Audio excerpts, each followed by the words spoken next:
The garage had always been my sanctuary. The smell of oil, the scattered tools, the half-disassembled engines. It was where I felt most alive. My obsession with cars started when I was just a kid, watching my dad work on his old truck in the driveway. I'd sit there, wide-eyed, handing him wrenches and asking a million questions. I wanted to understand how everything fit together, how a pile of metal could transform into something that roared down the highway. As I got older, that fascination only grew. I started working on my own projects, taking apart anything I could get my hands on. Old bikes, lawnmowers, even my mom's broken blender. If it had an engine, I wanted to know how it worked. But cars, that's where my heart was. There was something about the power, the speed, the freedom they represented. I dreamed of the day I'd have my own car, something I could pour my heart and soul into. But life didn't exactly go the way I'd planned. By the time I hit my mid-20s, I was working a dead-end job at a factory, just scraping by. My dreams of owning a car seemed farther away than ever. I'd walk past car dealerships, staring longingly at the shiny new models, knowing there was no way I could afford one. I even started to doubt myself, wondering if I'd ever get the chance to own a car, let alone one I could truly call my own. Then one day, everything changed. I was sitting in my tiny apartment, scrolling through YouTube, trying to distract myself from the monotony of my life, when I stumbled across a video about manifestation. I'd heard of the concept before, but I'd never really paid much attention to it. The idea that you could think something into existence seemed a little too out there for me. But for some reason that day, I decided to give it a shot.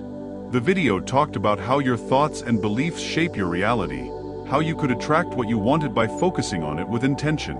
It sounded almost too good to be true, but the guy in the video seemed so sincere, so convinced that it worked, that I figured I didn't have anything to lose. So I decided to try it.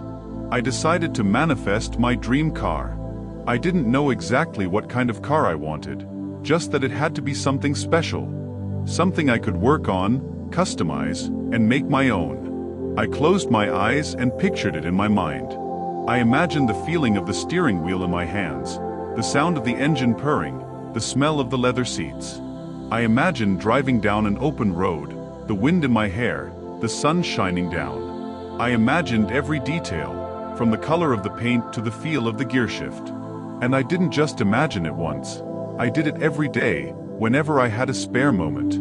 I focused on it, believed in it, and started to feel like it was already mine. A few weeks went by, and nothing much changed. I was still going to work, still scraping by, still dreaming of that car. But I didn't give up. I kept visualizing, kept believing that it would happen. And then, out of the blue, I got a call from a buddy of mine. He knew I was into cars, and he'd heard about an old Mustang that was up for sale. The guy selling it was in a tight spot and needed to get rid of it fast. He was asking way less than it was worth, and my buddy thought it might be something I'd be interested in. I was skeptical at first. It sounded too good to be true. But I figured it was worth checking out, so I grabbed my jacket and headed over to the address he gave me. When I got there, my heart skipped a beat. There, sitting in the driveway, was a 1967 Mustang Fastback.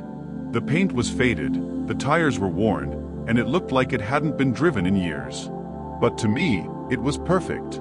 The guy selling it was an older man, maybe in his 60s. He told me he'd bought the car years ago with the intention of fixing it up, but life had gotten in the way.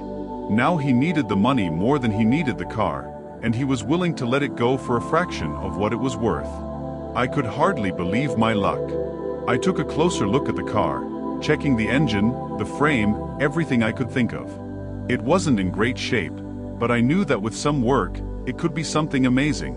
I made the guy an offer on the spot, and to my surprise, he accepted. I didn't even have to haggle. It was like the car was meant to be mine. Driving it home that day was one of the best feelings I've ever had. The car barely ran, sputtering and shaking the whole way, but I didn't care. I had my dream car, and I was going to make it into something incredible. As soon as I got it home, I parked it in the garage and started making a plan. I knew it was going to take a lot of work, but I was ready for it. I spent the next few months working on the Mustang every chance I got.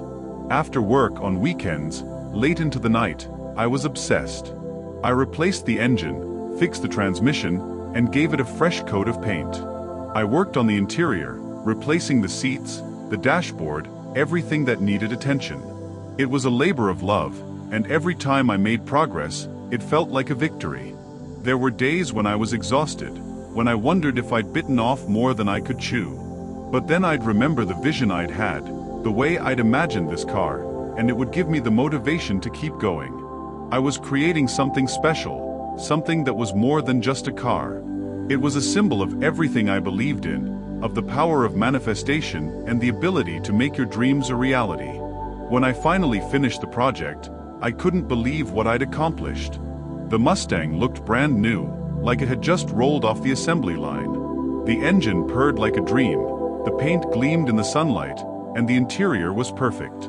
I'd taken something old and broken and turned it into something beautiful. And I hadn't just done it with my hands. I'd done it with my mind, with my belief that it was possible. Driving that car down the road for the first time, I felt like I was on top of the world. People stared as I passed by, admiring the car, but they had no idea what it had taken to get it to that point. They didn't know the hours I'd spent in the garage, the sweat and tears I'd put into it, the belief that had driven me to keep going. But I knew. And that was enough. That Mustang became more than just a car to me. It was a reminder of what I was capable of the power of manifestation and the importance of believing in yourself. It wasn't just about the car, it was about the journey, about taking something that seemed impossible and making it real. I started to realize that if I could do this with a car, I could do it with anything. I began to apply the same principles to other areas of my life. I started manifesting new opportunities, better relationships, and a life that was more aligned with who I wanted to be. And just like with the Mustang, things started to change. Doors opened, opportunities appeared, and my life began to transform in ways I'd never thought possible. The Mustang still sits in my garage, a symbol of what can happen when you believe in something enough to make it real. Every time I see it, I'm reminded of that journey, of the power of the mind, and of the fact that anything is possible if you're willing to put in the work and believe in the outcome. Jeremiah, the kid who once dreamed of owning his ideal car, had turned that dream into a reality. And in doing so, he'd learned one of the most valuable lessons of all, that the only limits in life are the ones you set for yourself. Every time I walked into the garage and saw that Mustang sitting there, I couldn't help but feel a surge of pride. It was more than just a car to me, it was proof that I could manifest my dreams into reality. The journey to get there wasn't easy, but it taught me more about myself than I ever could have imagined. And the best part? I knew this was only the beginning. With the Mustang now fully restored, I had a newfound sense of confidence. I'd taken something that most people would have written off as a lost cause and turned it into something truly special. It made me think about what else I could achieve if I applied the same principles: the power of visualization, hard work, and unwavering belief in the outcome. I started to look at my life through a different lens. The job that had once felt like a dead end now seemed like just another step in my journey, something temporary that I could shift out of when the time was right. I began to set new goals for myself, bigger goals. I wanted to take the skills I'd honed on that Mustang and apply them to something even more ambitious. Maybe it was time to start my own business, a custom car shop where I could help others bring their automotive dreams to life. But before I could dive into that, I knew there was something else I needed to do. The Mustang, as much as I loved it, was only the beginning. There were still so many cars out there, each with its own potential, just waiting for someone like me to come along and bring it back to life. I wanted to find another project, something that would challenge me even more than the Mustang had. I started scouring the internet, looking through classified ads and auction sites for anything that caught my eye. I spent hours searching, letting my imagination run wild with the possibilities. And then, one day, I found it. An old beat-up Camaro, sitting in a junkyard just outside of town. The listing didn't have much detail, just a few grainy photos and a brief description, but something about it drew me in. I could see past the rust and the dents, past the years of neglect. I saw what it could become. Just like the Mustang, this Camaro had potential. It just needed someone with the vision and the skills to bring it back to life. And I was more than ready to take on the challenge. I called up the junkyard and arranged to go see the car. The next morning, I hopped in the Mustang and drove out there, feeling a sense of excitement bubbling up inside me. When I arrived, the owner of the junkyard led me to where the Camaro was sitting, tucked away in the back corner, almost like it was waiting for me. It was in rough shape, no doubt about it. The paint was peeling, the tires were flat, and the interior was a mess.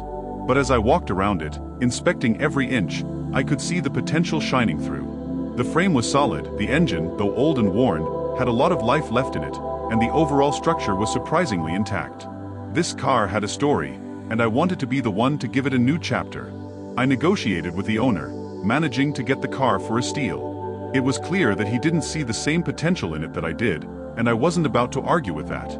I arranged for a tow truck to bring it back to my garage, and as I watched it being loaded up, I couldn't help but feel a sense of déjà vu. This was the start of something new, another manifestation in progress. When the Camaro arrived at my garage, I stood there for a moment, just taking it all in. This car represented another opportunity to prove to myself what I was capable of. I was going to restore it, just like I had with the Mustang, but this time, I wanted to take it even further.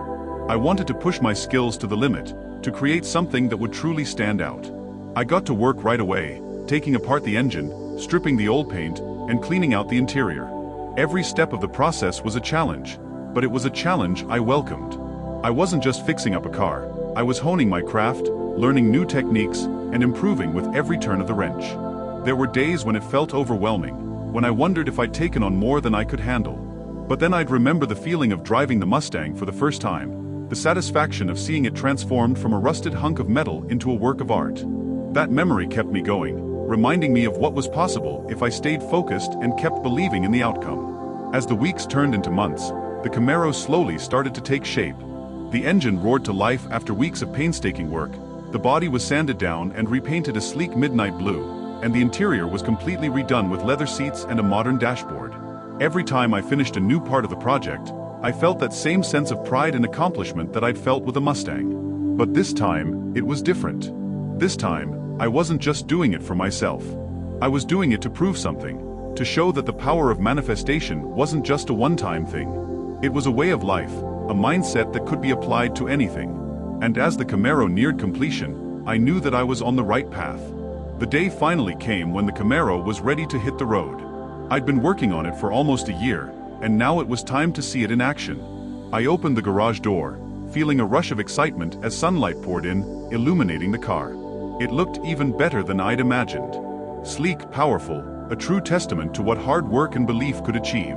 I slid into the driver's seat, the smell of new leather filling my senses, and turned the key in the ignition. The engine rumbled to life, a deep, throaty growl that sent shivers down my spine. I gripped the steering wheel, feeling the car's power beneath my hands, and pulled out of the driveway. Driving the Camaro down the open road was a feeling like no other. The wind whipped through the open windows, the engine roared with every press of the gas pedal, and I felt an overwhelming sense of freedom. This wasn't just a car, it was a manifestation of everything I believed in. Every mile I drove was a reminder of the journey I'd been on, of the power of believing in something so strongly that it becomes your reality. As I cruised down the highway, the sun setting in the distance, I knew that this was only the beginning. The Mustang had been the first step, the Camaro the next, but there was so much more I wanted to do. I wanted to share this feeling with others, to show them that they could manifest their dreams, just like I had.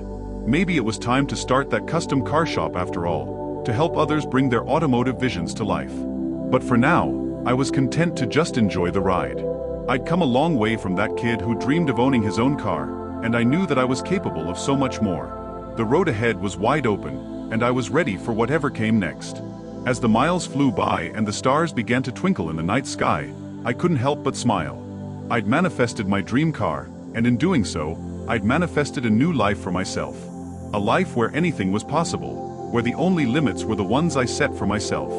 And as long as I kept believing, kept pushing forward, I knew there was nothing I couldn't achieve.